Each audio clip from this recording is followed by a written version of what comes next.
வீட்டமிழ் நேயர்களுக்கு வணக்கம். Welcome to the show. செய்தி சொல்லட்டுமா?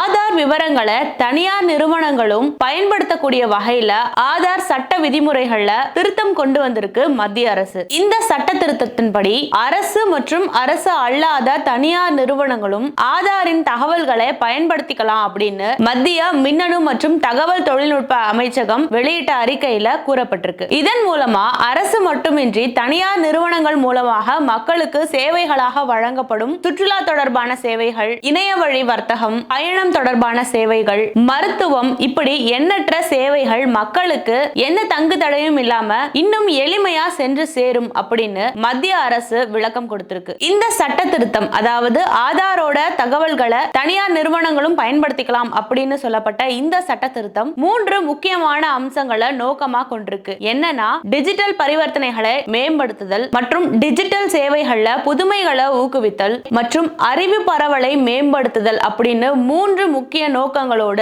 இந்த சட்ட திருத்தம் கொண்டு வரப்பட்டதா மத்திய அரசு சொல்லுது. இது குறித்து மத்திய தகவல் தொழில்நுட்பத்துறையோட எக்ஸ் தள பக்கத்துல குறிப்பிடப்பட்ட விஷயம் என்னன்னா, இந்த சட்ட திருத்தம், அதாவது ஆதாரின் அங்கீகாரம் மீதான இந்த கட்டுப்பாடுகளை தளர்த்துவதன் மூலமாக டிஜிட்டல் பரிவர்த்தனைகள்ல இன்னும் நம்பிக்கை மேம்படும் மற்றும் ஒவ்வொரு நிறுவனங்கள் மூலமா மக்களுக்கு வழங்கக்கூடிய சேவைகள் இன்னும் மேம்படுத்தப்படும். இதன் மூலமா இணைய வழி வர்த்தகம்ல இருந்து மருத்துவம் வரைக்கும் மக்களுக்கு தேவையான எல்லா வசதிகளும் இன்னும் புதுமையா எளிதா சென்று சேரும் வகையில அந்த நிறுவனங்கள் செயல்படுத்தும் அப்படின்னு இதுல சொல்லப்படுது. இந்த நடைமுறை எப்படி இயங்கும்னா, தனியார் நிறுவனங்கள் ஒரு ஆதார் குறித்த தகவல்களை பயன்படுத்தணும் அப்படின்னா அந்த நிறுவனம் மத்திய அல்லது மாநில அரசுகளின் அந்தந்த சம்பந்தப்பட்ட அமைச்சகம் அல்லது துறை கிட்ட விண்ணப்பிக்கணும். அந்த விண்ணப்பத்துல அந்த ஆதாருக்கான தகவல்கள் எதனால அந்த நிறுவனத்தினால பயன்படுத்தப்படும் அப்படின்னு, அந்த தரவுகளை ஏன் இந்த நிறுவனம் கையாளணும்னு அந்த காரணத்தை தெளிவா குறிப்பிட்டு அந்த விண்ணப்பத்தை பூர்த்தி செய்யணும். பிறகு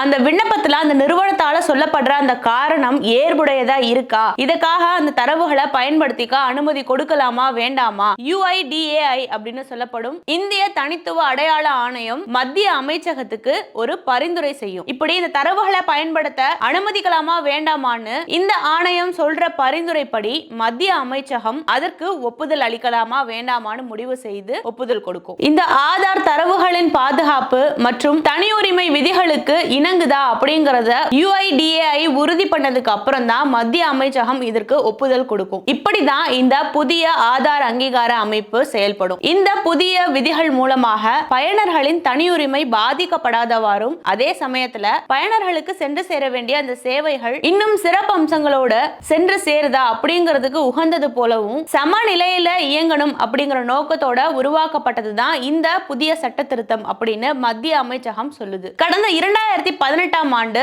இந்த பயனர்களின் தனியுரிமை பாதுகாப்பு குறித்த ஒரு வழக்கு ஒண்ணு உச்சநீதிமன்றத்துல வந்தது. அந்த சமயத்துல ஆதார் எண்கள் எல்லாவற்றுக்கும் கொடுக்கணும்னு கட்டாயமா இல்லாத போதிலும் ஆதார் மூலமா பல தகவல்கள் மக்களோடது வெளியில கசியுதுன்னு சொல்லி பல புகார்கள் எழுந்தது. கிரிக்கெட் வீரர் தோனி உட்பட பல பிரபலங்கள் கூட தங்களது தரவுகள் வெளியில கசியுது, அதற்கு ஆதார் தான் ஒரு காரணமா இருக்குன்னு புகார்கள் கொடுத்ததும் உண்டு. மேலும் ஆதார் தகவல்களை தனியார் நிறுவனங்கள் எளிதில் அணுக முடிவதால மக்கள் சிக்கலுக்கு ஆளாகிறார்கள் அப்படின்னு பல எதிர்ப்புகளும் பல வழக்குகளும் இதுக்காக தொடரப்பட்டது. இந்த ஆதாரை பொறுத்த வரைக்கும் இது அமல்படுத்தப்பட்ட போதே மக்கள் மத்தியில பல எதிர்ப்புகள் கிளம்புச்சு. மக்களுக்கு தங்களது தரவுகள் மேல உரிமை இல்லைனாலும் ஆதார் மூலமா தகவல்கள் கசியும் போது அதன் பாதிப்புகள், அதன் மூலமா வரும் விளைவுகள் மோசமானதாக இருக்கும் அப்படின்னு சொல்லி அந்த நேரத்துல மக்கள் இதற்கு பெரிய எதிர்ப்பு தெரிவிச்சாங்க. ஆனா இப்படி மக்களுக்கு இதனால ஏற்படும் விளைவுகள்னாலையும் பிரச்சனைகளுக்கும் எந்த தீர்வு கொடுக்கப்படும் அப்படின்னு ஆதார் சட்டத்துல தெளிவா குறிப்பிடப்படல.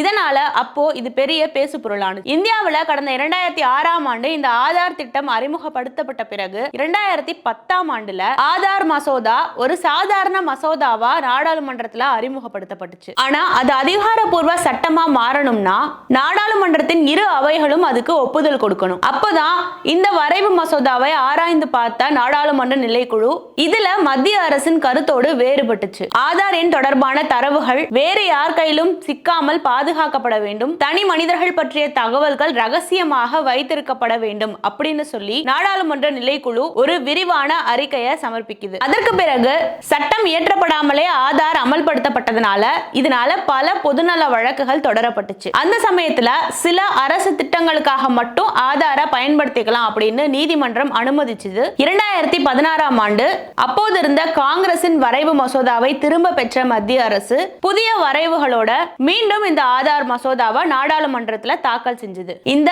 புதிய வரைவு வாசகம் கொண்ட மசோதாவை இந்த மசோதா தந்திரமான முறையில பண மசோதா அப்படின்னு சொல்லி வகைப்படுத்தி அறிமுகப்படுத்தப்பட்டுச்சு. ஆனா இந்திய அரசியலமைப்பு சட்டத்தின்படி பண மசோதாக்களுக்கு மக்களவையோட ஒப்புதல் இருந்தாலே போதும். எனவே மாநிலங்களவையில பல எதிர்ப்புகள் இருந்தாலும் அப்போது பெரும்பான்மையாக இருந்த பாஜக அரசு மக்களவையின் ஒப்புதலோட இந்த மசோதாவை சட்டமா நிறைவேற்றிச்சு. இந்தியாவில் ஆதார் எண் பெறுவது கட்டாயமாக்கப்பட்டால் கூட ஆதார் சட்டம், ஐடி சட்டம் மற்றும் 2011ஆம் ஆண்டின் ரகசிய தகவல் தெரிவிப்போரை பாதுகாக்கும் சட்டம், இந்த சட்டங்களின்படி தனி நபர்களின் அந்தரங்க தகவல்கள் மற்றும் தரவுகளை ரகசியமா வைத்திருக்க வேண்டியது அவசியம். ஆனா இந்த இடத்துல UIDAI மற்றும் மத்திய அரசு அதற்கான சட்டப்பூர்வ பொறுப்பை தட்டி கழிக்குது. ஆதார் அறிமுகப்படுத்தப்பட்ட காலத்துல எழுந்த பல கேள்விகள்ல ஒண்ணு, தனியார் நிறுவனங்கள் மூலமா ஆன்லைன்ல ஆதார் எண்ணை சரிபார்க்கிறது, இந்த நடவடிக்கைகள் மூலமா தரவுகள் திருடப்படலாம் அப்படின்னு மக்களுக்கு ஐயம் வந்தப்போ அரசின் நலத்திட்டங்களை தவறாக பயன்படுத்த கூடாதுன்னு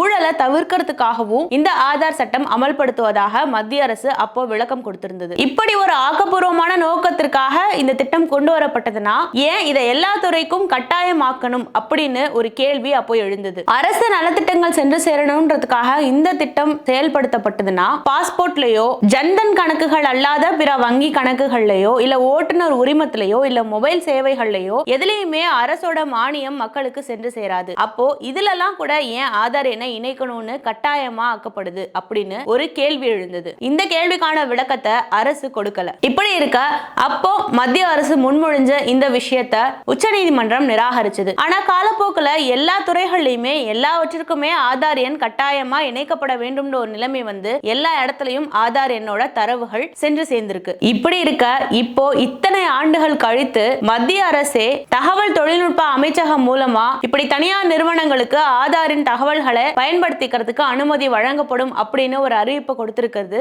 இன்னும் பல ஐயங்களை எழுப்புது. இப்படி இருக்க இந்த புதிய நடைமுறை மீது என்ன மாதிரியான எதிர்ப்புகள் வரும், அதன் விளைவுகள் எப்படி இருக்கும், அதற்கான தீர்வுகளா மத்திய அரசு தரப்புல இருந்து என்ன சொல்லப்படும், இது போன்ற எதிர்பார்ப்புகளோடு இந்த புதிய விதிமுறைகள் மீதான மக்களின் பார்வை என்ன, அரசின் பார்வை என்ன, இதெல்லாம் இனிவரும் காலங்களில் பொறுத்திருந்து தான் பார்க்கணும்.